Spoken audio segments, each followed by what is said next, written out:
Et bonjour à tous messieurs dames et bienvenue sur la page de Culture Nomade, l'homme qui se balade d'univers en univers au sein des mondes de la pop culture. Et aujourd'hui, on retourne une nouvelle fois dans l'univers de Thor. Parce que oui, Thor, Love and Thunder, le 4e volet du coup des films Thor, est sorti au cinéma tout récemment. Et du coup, je pense qu'il est bon de faire une critique sur ce film. Un film qui a vraiment été décrié par la critique. Certains l'ont apprécié, d'autres non. Je dirais même plus, beaucoup ne l'ont pas apprécié. Et je pense que vous allez deviner au cours de cette vidéo à quelle catégorie j'appartiens. Parce que là, vraiment, pourquoi Taika Waititi a eu autant de liberté? Mais bref, on va pas commencer tout de suite. Donc bien entendu, il y aura une partie non spoiler et une partie spoiler. Donc je vous indiquerai quand la partie spoiler viendra. Mais avant toute chose, on va commencer par le synopsis du film. Et donc, bien entendu, nous sommes dans la partie non spoiler, je le reprécise. C'est parti. Alors que Thor est en pleine introspection et en quête de sérénité, sa retraite est interrompue par un tueur galactique connu sous le nom de Gorr, qui s'est donné pour mission d'exterminer tous les dieux. Pour affronter cette menace, Thor demande l'aide de Valkyrie, de Korg et de son ex-petite amie Jane Foster, qui, à sa grande surprise, manie inexplicablement son puissant marteau, le Mjolnir. Ensemble, ils se lancent dans une dangereuse aventure cosmique pour comprendre les motivations qui poussent Gorr à la vengeance et l'arrêter avant qu'il ne soit trop tard. Voilà pour le synopsis qui, a priori et à première vue, semble être d'une qualité folle. Non, en soi, on a l'impression qu'on va assister à un film plutôt pas mal, plutôt épique, mais bon, bien entendu, il n'en est rien. Avant toute chose, je vais commencer par vous dire ce que je n'ai pas aimé dans ce film. Il y a beaucoup de choses à dire. En fait, c'est simple. Pour moi, je pense qu'on peut considérer ce film comme un nanar ou comme un film passable, et je le mets même au même niveau qu'un Ant-Man 2. Donc Ant-Man 2 que je considère pour ma part comme le pire film du MCU.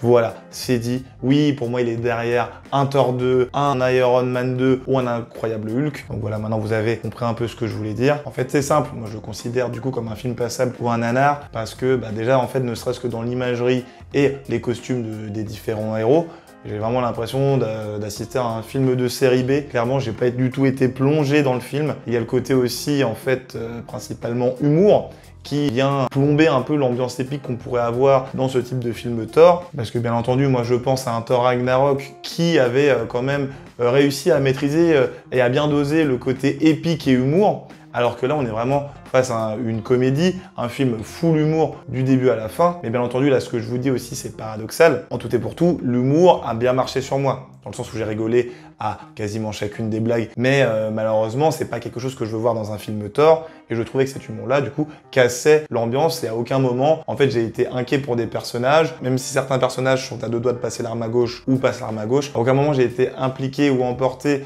par l'ambiance dramatique du film, vu qu'il n'y en a pas tout simplement. C'est simple, moi de base, je suis partant pour qu'on laisse de la liberté aux réalisateurs de faire ce qu'ils veulent faire par rapport aux différents personnages. Moi, qu'on laisse totale liberté à un réalisateur, je suis totalement content parce que je me dis, voilà, le mec, il nous livre sa vision, il va faire exactement ce qu'il avait envie de faire avec ces personnages-là. Mais là, pour le coup, concernant ce film de Taika Waititi, je me dis que Kevin Feige aurait peut-être dû plus le surveiller parce que là, ça nous a livré quelque chose qui est pour moi tout simplement indigeste en fait. Après, ce n'est que mon humble avis parce que je pense que beaucoup ont apprécié ce film, que si vous avez vraiment surkiffé l'ambiance de Thor 3 Ragnarok, normalement vous devriez vous retrouver dans l'ambiance de ce Thor 4. Mais bon, voilà, par exemple, moi qui avais quand même apprécié Thor Ragnarok, je me retrouve dans une situation où je déteste tout simplement ce Thor 4. Après, je ne l'ai vu qu'une fois. Peut-être qu'en le revoyant, mon avis va changer, mais je ne pense pas parce que clairement là, j'en suis sorti, j'étais en mode qu'est-ce que je viens de regarder? Je viens de perdre mon temps. Bien entendu, il y a aussi d'autres choses que je n'ai pas vraiment appréciées. Je pense notamment aux Gardiens de la Galaxie qui font en fait un gros caméo, tout simplement. Les mecs sont là, mais sont pas vraiment là, on les voit juste au début du film. Vraiment, ils auraient pu nous livrer un film en mode les Asgardiens de la Galaxie pour qu'on puisse suivre cette nouvelle équipe au travers de la galaxie et les voir travailler ensemble. Et là, clairement, j'ai l'impression que le teasing qui avait été fait dans Endgame ne servait strictement à rien par rapport à la collaboration entre Thor et les Gardiens. Et puis bien entendu, le film est censé être centré sur les divers dieux qui sont présents au sein du monde de Marvel. Et là, malheureusement, les dieux qui sont mis en évidence sont tous des rigolos, pour la majorité. Je pense notamment à Zeus. Et là, je me dis vraiment, on nous a livré une blague. Le gars, il a aucun charisme, même si avec son, sa foudre qu'il peut maîtriser et tout, il est quand même un tant soit peu puissant. Mais en fait, on ne ressent pas ça. Et ça, encore, ça se lie avec l'ambiance du film. Donc clairement, qu'est-ce qu'ils ont fait avec Russell Crowe? Mais bon, après, on va creuser un peu plus cette partie-là dans la partie spoiler. Mais voilà, clairement, ma déception, c'est par rapport aux dieux qui ont été présentés. Et au final, c'était plus, du coup, encore une fois, un caméo qu'une réelle présence au sein du film. Après, pour les parties que j'ai aimées, ce qui me déçoit d'autant plus, du coup, c'est qu'ils qu'ils ont amené énormément de concepts, des concepts par rapport à des entités cosmiques qui, dans les comics, sont ultra importantes et ultra puissantes. Ils les ont mis en évidence, notamment dans la bande-annonce et bien entendu dans le film. Mais au vu du traitement, on se dit, bon, assez passable, et on s'en fiche tout simplement. Il y a aussi du coup Gore the Butcher, donc le tueur de Dieu, interprété par Christian Bale, qui, si on lui avait laissé peut-être plus de temps à l'écran, ou si on avait créé une ambiance beaucoup plus dramatique au sein du film, aurait pu briller beaucoup plus que ce qu'on a vu dans le film. Et là, pour moi, clairement, ça reste un méchant passable, malgré ses motivations qui sont plutôt intéressantes et son rapport à sa famille. Je me dis, bah Gore, rien à faire, on va l'oublier dans 10 ans, quoi. Enfin, on va l'oublier même pas dans 10 ans, on va l'oublier l'année prochaine. Dans 6 mois. Qui est Gore? J'ai déjà oublié, vous voyez? Donc, au bout d'un moment, voilà, encore une fois, Taika Waititi, pourquoi?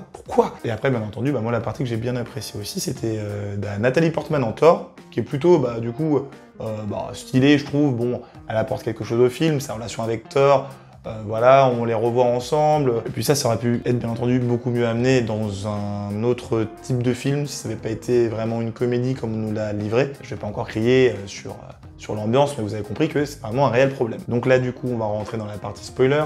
On va énoncer quelques points que j'ai trouvé intéressants. Mais voilà, globalement, mon avis, vous l'avez dans la partie non spoiler. Donc ceux qui ne veulent pas se faire spoil, je vous dis à la prochaine. N'oubliez pas de vous abonner et de me suivre sur mes divers réseaux sociaux. Vous connaissez la chanson. C'est parti. Par rapport aux entités qui ont été introduites, je pense notamment à Éternité, qui apporte une autre dimension à l'univers Marvel. Là, déjà, en plus, on a vu le tribunal vivant encore une fois. Enfin, un teasing du tribunal vivant, comme on avait pu le voir dans Loki ou dans Doctor Strange The Multiverse of Madness.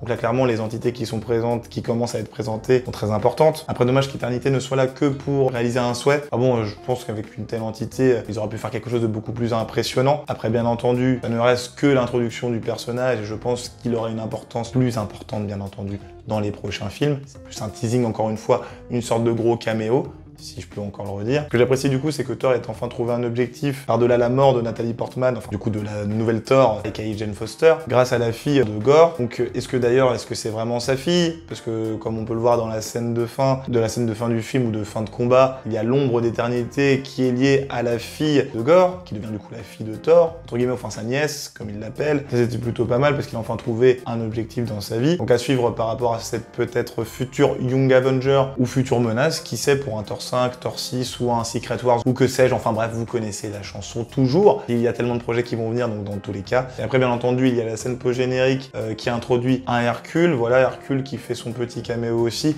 On enchaîne entre Hercule, Star Fox dans Éternel et la sorcière, la fille de Dormammu dans Doctor Strange 2, j'ai oublié son nom là, interprété par Charlize Theron. Voilà, en fait, j'ai l'impression qu'ils utilisent énormément de persos et j'ai l'impression qu'au bout d'un moment, on va plus forcément s'y retrouver et que ça fait vraiment beaucoup d'informations pour le grand public, en espérant que les gens restent toujours accrochés à Marvel, malgré une phase 4 qui est pour moi, niveau qualité, on n'est pas forcément sur quelque chose de vraiment fou. Et là, ils sont vraiment en train de me perdre, dans le sens où je suis plus du tout hypé par rapport au show qui arrive. À chaque fois qu'ils livrent un film, je suis pas du tout emballé, enfin pas trop emballé ni hypé, si je puis dire. Et j'espère vraiment qu'ils vont se rattraper avec les prochains films. Mais là, même avec Black Panther 2, The Marvels, donc la Captain Marvel 2, je me dis, mais qu'est-ce qu'on va avoir? Enfin là, je suis pas du tout hypé. Et quand je pense notamment aussi à la série Miss Marvel, j'ai fait une critique à ce sujet, n'hésitez pas à aller la voir. Je me dis, mais clairement, les gars, reprenez-vous. Évitez de balancer du contenu juste pour balancer du contenu, balancez quelque chose de qualité. Voilà, enfin, comme il l'avait fait avec WandaVision, Loki, ou dans une moindre mesure Falcon and the Winter Soldier, j'espère qu'ils vont se reprendre. Mais après, on a a priori un futur teasing de la guerre entre les dieux d'un côté et les super-héros de l'autre, comme Russell Crowe, aka Zeus, l'a teasé en scène post-générique. J'espère que ce sera très intéressant et qu'il y aura des conséquences, des morts et que l'ambiance sera différente. En tout cas, vous avez du coup mon avis sur le film Thor 4, Love and Thunder. J'espère vraiment qu'à l'avenir, ils vont faire quelque chose de beaucoup mieux parce que là, clairement, c'était vraiment nul. Enfin, moi, j'ai vraiment trouvé ça nul, malgré les concepts qui ont été mis en place. Voilà, faut totalement changer l'ambiance là, parce que redonnez-nous un Thor, si vous voulez, semi-comique et épique, mais pas full comique comme ça, parce que vraiment, on n'est pas transporté. Enfin, moi, c'est comme ça que je l'ai ressenti. Puis bon, on a envie de voir un Thor charismatique, qui est prêt à casser des bouches. On veut voir un Thor un peu moins lourdeau et un peu plus réfléchi, intéressant, etc. Donc voilà, messieurs, dames, n'hésitez pas à me donner votre avis dans les commentaires par rapport à cette critique et me dire tout simplement ce que vous avez pensé du film Thor Love and Thunder. Donc voilà, j'ai terminé cette vidéo. N'hésitez pas bien entendu à vous abonner à la page, à laisser un petit like et à me suivre sur mes divers réseaux sociaux que sont Twitter, TikTok et Instagram. Bon, il ne me reste plus qu'à vous dire à la prochaine dans de nouveaux univers. Salut!